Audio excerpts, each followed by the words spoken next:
Hello everybody, I hope आप सभी लोग ठीक होंगे। एंड ओके, आज हम एक नए टॉपिक के साथ है, that is our pineal gland.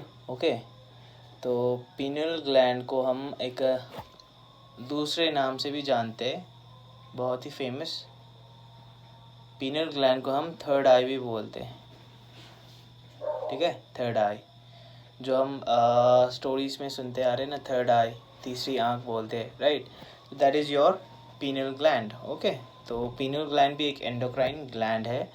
अब ये करता क्या है, हम इसको देखते हैं, ठीक है। पहले तो हम इसका लोकेशन देख लेते हैं। हमने जब हम ब्रेन के बारे में पढ़ रहे थे तो वहाँ पर हमने क्या देखा था, पीनल ग्लैंड आपके फॉर एन एग्जांपल ये आपका थैलेमस है, ठीक है।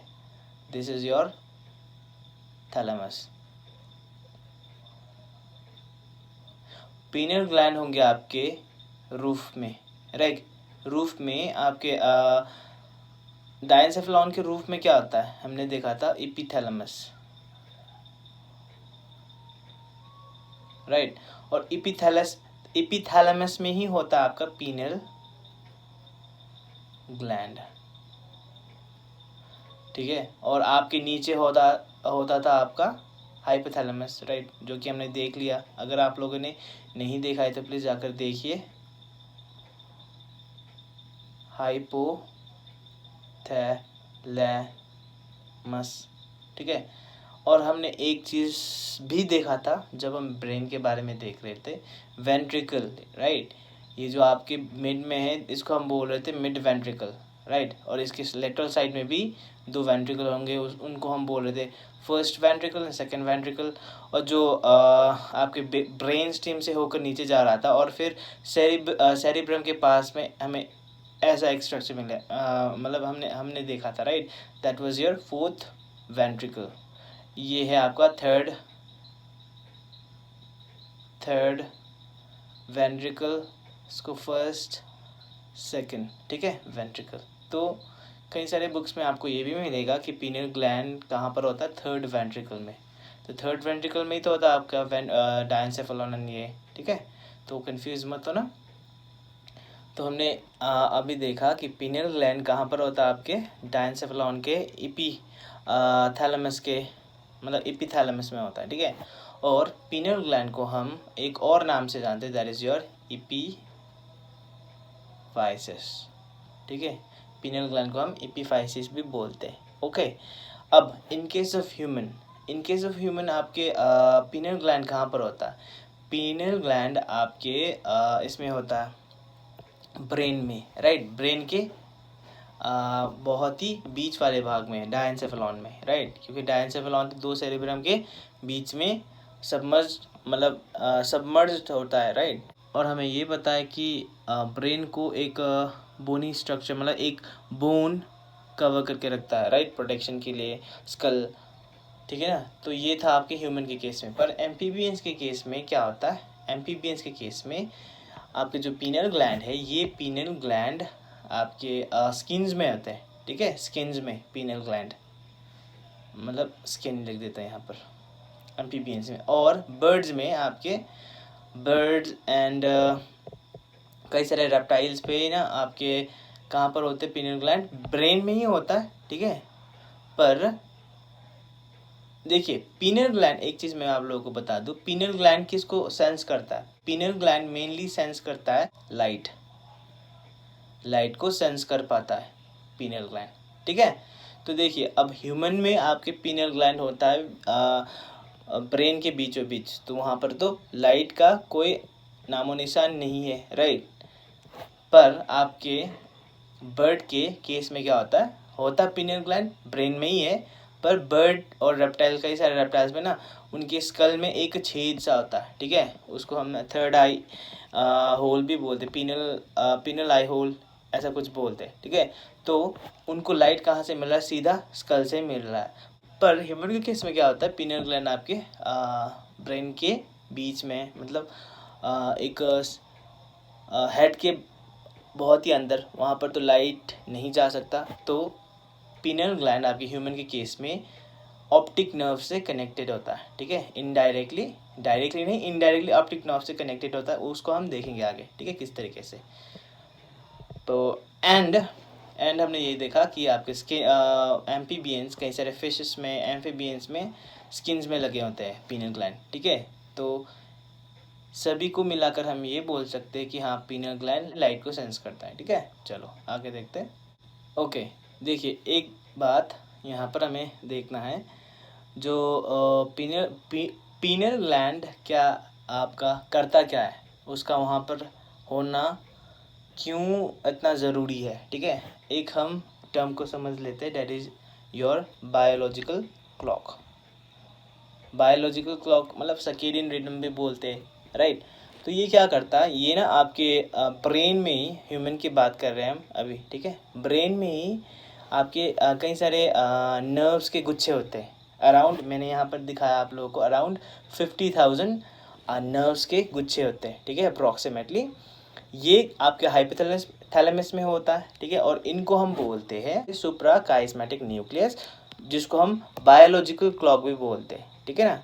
तो बायोलॉजिकल क्लॉक कहाँ पर होता है, आपके हाइपोथैलेमस में होता है, ठीक है। हाइपोथैलेमस में बहुत सारे ऐसे नर्व्स के गुच्छे होते हैं, उसको हम बोलते हैं बायोलॉजिकल क्लॉक, या तो फिर सुप्रा काइस्मेटिक न्यूक्लियस। अब आपके मतलब जो पीनल ग्लैंड है बायोलॉजिकल क्लॉक को मतलब रेगुलेट करता है, बोल सकते हैं ढंग से हम, ठीक है ना। क्योंकि पीनल ग्लैंड क्या करता है, चलो उसके बाद मतलब उसको हम बाद में देखेंगे, पहले ये देख लेते हैं। ओके, सुप्रा काइस्मेटा न्यूक्लियस वहाँ पर होता है।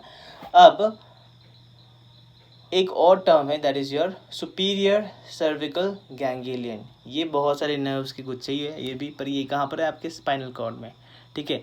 ये होता है आपके पीनल ग्लैंड से directly connected. Okay, for an example ये पीनल ग्लैंड है, ठीक है ना, ये पीनल ग्लैंड है, और ये है आपके biological clock, that is your suprachiasmatic nucleus. अब यहाँ पर है फॉर एन एग्जांपल आई, यहाँ से ऑप्टिक नर्व आता है, वो ऑप्टिक नर्व आपके बायोलॉजिकल क्लॉक में जाकर कनेक्ट होता है, ठीक है। अब यहाँ से एक और नर्व आता है, कहाँ पर जाएगा वो, सुपीरियर सर्विकल गैंग्लियन में, ठीक है। अब सुपीरियर सर्विकल गैंग्लियन आपके पीनियल ग्लैंड से कनेक्ट होता है, ठीक है। तो ये है कुछ इस तरीके का कनेक्शन होता है, ठीक है, आपके ह्यूमन के केस में। क्योंकि देखिए ह्यूमन में अब सीधा लाइट नहीं जा सकता, पेनिट्रेट नहीं कर सकता, पीनियल ग्लैंड डायरेक्टली लाइट को सेंस नहीं कर सकता, जिस तरीके से वो बर्ड के केस में कर रहा था। क्योंकि बर्ड के स्कल्स में क्या होता है, छेद होता है, राइट, पर ह्यूमन के केस में तो नहीं होता है। तो वो लाइट कहाँ से सेंस करता है, वो लाइट सेंस करता है आपके वाया ऑप्टिक नर्व। बहुत सारे आपके प्लेसेस में आकर ऑप्टिक नर्व भी जुड़ते हुए जाएंगे, ठीक है। दैट इज़ पहले तो वो आपके सुप्रा काइस्मेटिक न्यूक्लियस में जोड़ेंगे, दैट उसको हम बायोलॉजिकल क्लॉक भी बोलते हैं। उसके बाद वो बायोलॉजिकल क्लॉक से एक न्यूरॉन जाकर, एक नर्व जाकर सुप्रा सर्विकल गैंग्लियन में, सुपीरियर सर्विकल गैंग्लियन में पहुंचता है। वहाँ से फिर और एक नर्व आपके पीनियल ग्लैंड में मतलब कनेक्ट होता है, ठीक है। इसको हम अच्छे से देखेंगे आगे, चलिए। ओके, देखिए यहाँ पर मैंने एक डायग्राम बनाया हुआ, ठीक है। जो ये देख रहे हो दैट इज़ योर ब्रेन, ये ब्रेन है, ठीक है। और जो मैंने ब्लू से बनाया है that is your pineal gland, ठीक है, पीनियल ग्लैंड। अब देखिए यहाँ आई है, ठीक है, आई, ये आई है। जब आपका आई लाइट को सेंस करता है, जब आपका आई लाइट को सेंस करता है और आपके रेटिना से एक ऑप्टिक नर्व जाकर कहाँ पर कनेक्ट होता है, ये वाले, ये क्या है आपका biological clock, that is your suprachiasmatic nucleus, right, suprachiasmatic nucleus, इसको हम बायोलॉजिकल क्लॉक भी बोलते हैं, ठीक है। तो आपकी जो ऑप्टिक नर्व है वो आपके बायोलॉजिकल क्लॉक में जाकर जुड़ता है, और आपके एक और न्यूरॉन वो जुड़ता है आपके सुपीरियर सर्विकल गैंग्लियन, राइट। अब सुपीरियर सर्विकल गैंग्लियन से एक और नर्व जाकर आपके पीनियल ग्लैंड में जाता है, ठीक है। पीनियल ग्लैंड में आपकी ये नर्व क्या करता है, एक न्यूरोट्रांसमीटर को रिलीज करता है। ये न्यूरोट्रांसमीटर मेनली आपके नॉरएपिनेफ्रिन, ठीक है, नॉरएपिनेफ्रिन होता है। अब जब ये नॉरएपिनेफ्रिन जो कि एक न्यूरोट्रांसमीटर है यहाँ पर रिलीज होता है, आपके पीनियल ग्लैंड में बहुत सारे सेल्स होते हैं। पीनियल ग्लैंड के सेल्स को हम बोलते हैं पिनेलोसाइट्स, ठीक है। तो पिनेलोसाइट्स में बहुत सारे रिसेप्टर्स होंगे जो कि आपके ये जो न्यूरोट्रांसमीटर है इसको सेंस करेंगे, ठीक है। अब रिसेप्टर से जाकर आपके न्यूरोट्रांसमीटर बाइंड करेगा और वहाँ पर होता है कुछ सिग्नलिंग कैस्केड, ठीक है। तो हमने एक चीज़ पिछले वाले क्लास में देखा था जब हम टाइप्स ऑफ हार्मोन्स को पढ़ रहे थे, राइट। कि हमने देखा था वहाँ पर जो आपके अमीनो हार्मोन है, अमीनो हार्मोन में क्या होता है, आपके अमीनो एसिड्स में ही कुछ मॉडिफिकेशंस होकर आपके हार्मोन्स बनते हैं, राइट। तो जो आज हम देख रहे हैं, जो हार्मोन की बात आज हम करने वाले हैं, वो हार्मोन भी क्या है आपका, that is also your amine hormone, ठीक है।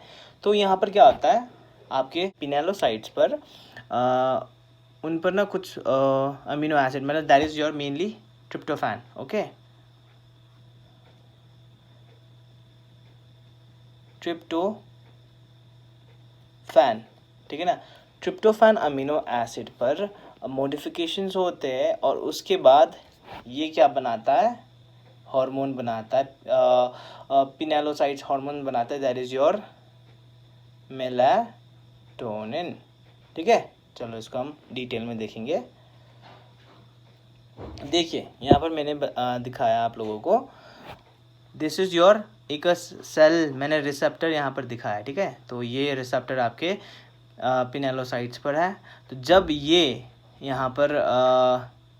यहाँ पर आपके लाइगेंड जो कि एक न्यूरोट्रांसमीटर है वो आकर बाइंड करता है, यहाँ पर क्या होता है, आपके ट्रिप्टोफैन वो आपके उसमें कन्वर्ट हो जाता है 5 हाइड्रोक्सिल ट्रिप्ट अमीन पर, ठीक है।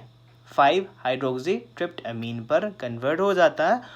उसके बाद वो क्या बनाता है, वो बनाता है आपके सेरोटोनिन एंड फाइनली मेलाटोनिन। तो आपके जो एक पिनेलोसाइट्स है, ठीक है ना, ये क्या सिक्रेट करता है आपके, ये सिक्रेट करता है आपके melatonin, that is your hormone. ये किस तरीके का हार्मोन है, अभी अमीन हार्मोन, राइट, अमीन हार्मोन। ये क्या करता है, कई सारे रिसर्च में ये देखा गया है, जो आपके मेलाटोनिन हार्मोन है, ठीक है, ये ना रात में, मतलब जब लाइट नहीं हो तब बहुत ही ज़्यादा सिक्रेट होता है, बहुत ही ज़्यादा बनता है मेलाटोनिन, ठीक है। तो इसलिए मेलाटोनिन को हम हार्मोन ऑफ डार्कनेस भी बोलते हैं, ठीक है। एंड ये भी मतलब मानते हैं कि जो हम सोते हैं ना, मतलब जो हमें एक स्लीपीनेस होता है, वो भी आपके मेलाटोनिन के वजह से ही होता है। क्योंकि रात के टाइम में मेलाटोनिन बहुत ही ज़्यादा सिक्रीट होता है, नियरली 10 गुना ज़्यादा, मतलब ओके। तो होता क्या है कि जो दिन में ना आपके melatonin for an example 10% secrete हो रहा है, ठीक है, तो वही अब मेलाटोनिन आपके रात के टाइम में 100% सिक्रीट होता है, मतलब 10% ज़्यादा, ठीक है।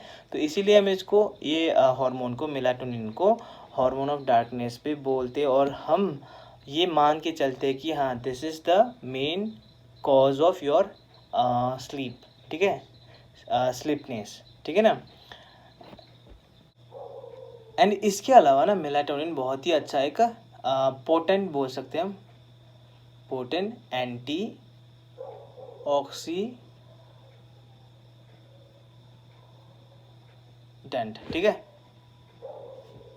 जो फ्री रेडिकल ऑक्सीजन से प्रोटेक्ट करता है, ठीक है। एंड यस, आई होप आप लोग को समझ में आ गया होगा ये हार्मोन एंड ये ग्लैंड के बारे में। अगर फिर भी कोई डाउट आप लोगों के माइंड में बचता है तो please let me know in the comment section. तो मिलते हैं हम अगली वीडियो में एक और नई ग्लैंड के साथ। तब तक के लिए पढ़ते रहिए एंड स्टे सेफ।